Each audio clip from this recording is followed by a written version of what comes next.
আপনি কি জানেন আজকে ভারতের সবচেয়ে পুরনো এক পাহাড় শ্রেণীর একটা অংশ আজকে এক বিতর্কের সম্মুখীন হয়েছে। এই পাহাড় কিন্তু খালি মাটি আর পাথর দিয়ে তৈরি নয়, এই পাহাড় বলা যায় উত্তর ভারতের ফুসফুস। কিন্তু সম্প্রতি একটি সিদ্ধান্ত এই পাহাড়কে একটি বিতর্কের সম্মুখীন করে দিয়েছে। হ্যাঁ, আমরা আরাবল্লী পাহাড় নিয়ে কথা বলছি। আজকের ভিডিওতে আমরা জানব যে কেন সাধারণ মানুষ এই বিতর্কের প্রতিবাদ করছে, কেন এই পাহাড় এই বিতর্কের সম্মুখীন হয়েছে এবং এর প্রভাব আমাদের জীবনে কীভাবে পড়তে পারে।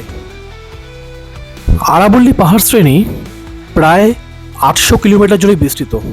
অন্যতম প্রাচীন এই পাহাড় শ্রেণী গুজরাট, রাজস্থান, হরিয়ানা এবং দিল্লি এই 4টে অঞ্চল জুড়ে বিস্তার লাভ করেছে। এই পাহাড় শ্রেণী মূলত কাজ কি? প্রথমত মরুভূমি বালি আটকায়, তারপর বহু পশু পাখি এই পাহাড় শ্রেণীতে বসবাস করে, এক প্রপার সুন্দর বায়োডাইভার্সিটি হিসেবে কাজ করে। দিল্লি এনসিআর অঞ্চলের দূষণ নিয়ন্ত্রণে খুব ভালোভাবে সাহায্য করে এবং ভূগর্ভস্থ জল রিচার্জ করতে এই পাহাড় শ্রেণী খুব গুরুত্বপূর্ণ ভূমিকা পালন করে। সুতরাং বলা যেতে পারে এই পাহাড় শ্রেণী না থাকলে উত্তর ভারতের দূষণ আরও ভয়াবহ আকার হিসেবে ধারণ করত। সম্প্রতি প্রশাসনিক এবং আইনি স্তরে একটি সিদ্ধান্ত নেওয়া হয়েছে যে জমি আশপাশের এলাকা থেকে মিনিমাম 100 মিটার উচ্চতা বিশিষ্ট নয়, সেই জমি পাহাড় হিসেবে গণ্য করা যাবে না। মূল বিতর্কটা এখান থেকে শুরু হয়েছে। যেহেতু আরাবল্লী পাহাড় শ্রেণী অনেক প্রাচীন একটি পাহাড় শ্রেণী এবং ভঙ্গুরগামী, তাই আরাবল্লী পাহাড়ের এমন অনেক জায়গা আছে যেই টিলা 100 মিটার নিচে চলে গেছে উচ্চতার দিক থেকে। তো এই সিদ্ধান্ত অনুযায়ী এই জায়গাগুলোকে আর পাহাড় হিসেবে গণ্য করা যাচ্ছে না, তো সেগুলোকে ভেঙে দেওয়া হবে বা সরিয়ে দেওয়া হবে। এই হচ্ছে প্রবলেম। এই ছবিটা দেখলে বুঝতে পারবেন বাঁদিকে যে পাহাড়টা রয়েছে সেই পাহাড়ের উচ্চতা 100 মিটারের উপরে, এগুলিকে আরাবল্লী পাহাড় হিসেবে গণ্য করা যাবে এবং ডান দিকে এই টিলাগুলো যেগুলো 100 মিটারের নিচে সেগুলিকে পাহাড় হিসেবে গণ্য করা হবে না।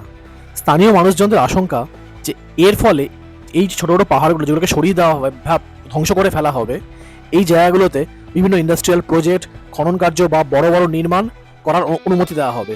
এই আশঙ্কা তাদের মধ্যে চলে এসেছে। রাজস্থান এবং হরিয়ানা বাসিন্দাদের বক্তব্য হচ্ছে এই পাহাড়ের 70 থেকে 80% নতুন সিদ্ধান্তের ফলে 100 মিটার নিয়ে চলে যাবে, তার ফলে ধ্বংসপ্রাপ্ত হবে।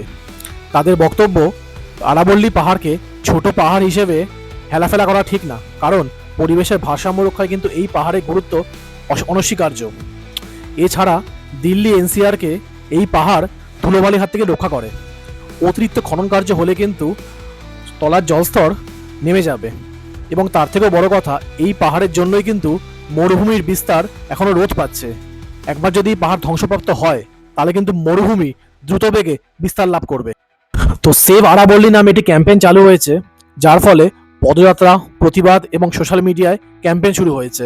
স্থানীয় মানুষরা ভীষণভাবে প্রতিরোধ জানাচ্ছে এই সিদ্ধান্তের বিরুদ্ধে। উন্নয়ন তো অবশ্যই দরকার, কিন্তু তার খেসারত কি প্রকৃতিকে ধ্বংসপ্রাপ্ত করে দিতে হবে?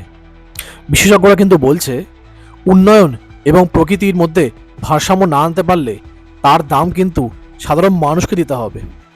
আপনাদের কি মনে হয় আরাবল্লী পর্বতকে কি আরও কঠোরভাবে রক্ষা করা উচিত? প্লিজ কমেন্টে জানান।